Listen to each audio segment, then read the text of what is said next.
Halo, pernahkah kamu bertanya-tanya bagaimana sebenarnya arus listrik bisa terjadi dan dari mana juga asalnya? Nah, yuk kita lihat atau memahami perjalanan listrik mulai dari ukuran paling kecil, yaitu atom. Jadi setiap benda yang bermuatan arus listrik itu tersusun dari atom. Dalam atom ada inti positif dan elektron negatif. Pada bahan penghantar seperti tembaga terdapat elektron bebas.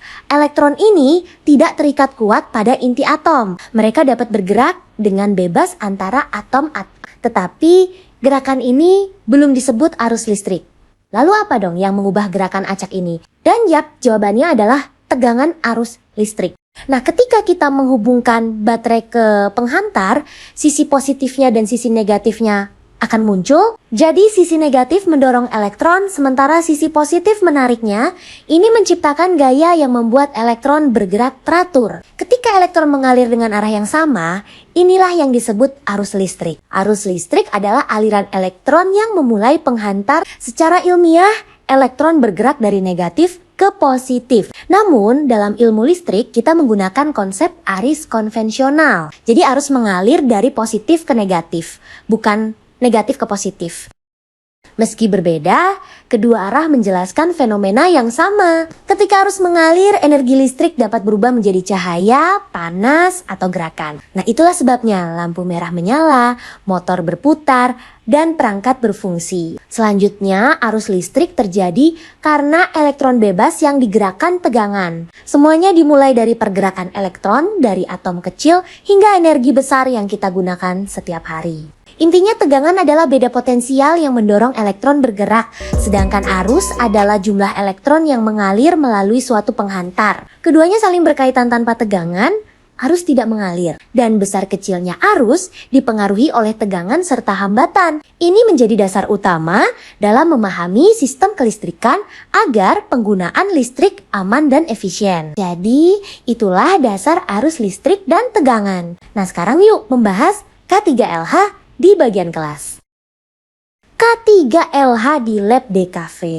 K3LH di Laboratorium Desain Komunikasi Visual adalah aturan dan tindakan untuk menjaga keselamatan, kesehatan, serta kelestarian lingkungan saat menggunakan perangkat desain dan ruang praktik. Tujuannya memastikan kegiatan belajar berjalan aman, alat terjaga, dan risiko kecelakaan dapat dicegah. K3LH juga ada penerapannya loh.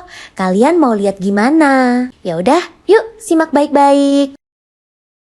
Penerapan K3LH. Penerapan K3LH di Lab DKV meliputi penggunaan alat sesuai prosedur, menjaga posisi duduk yang benar saat bekerja dengan komputer, serta memastikan kabel, printer, kamera, dan perangkat lainnya aman dan tidak berserakan. Selain itu, siswa harus menjaga kebersihan ruang, mengatur ventilasi, dan memastikan peralatan listrik dalam kondisi baik.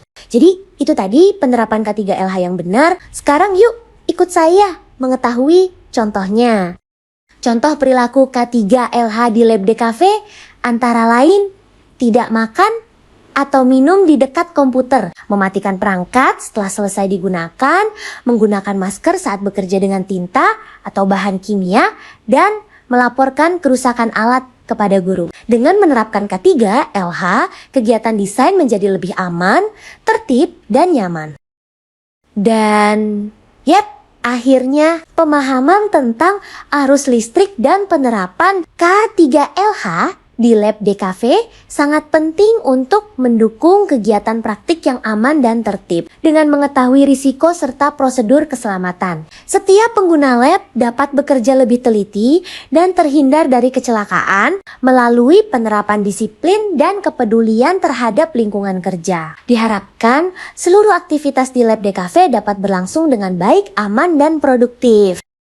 Terima kasih sudah menonton video. Dengan selesai, jangan lupa subscribe, like, and share. Dan jangan lupa menonton video selanjutnya. See you, bye!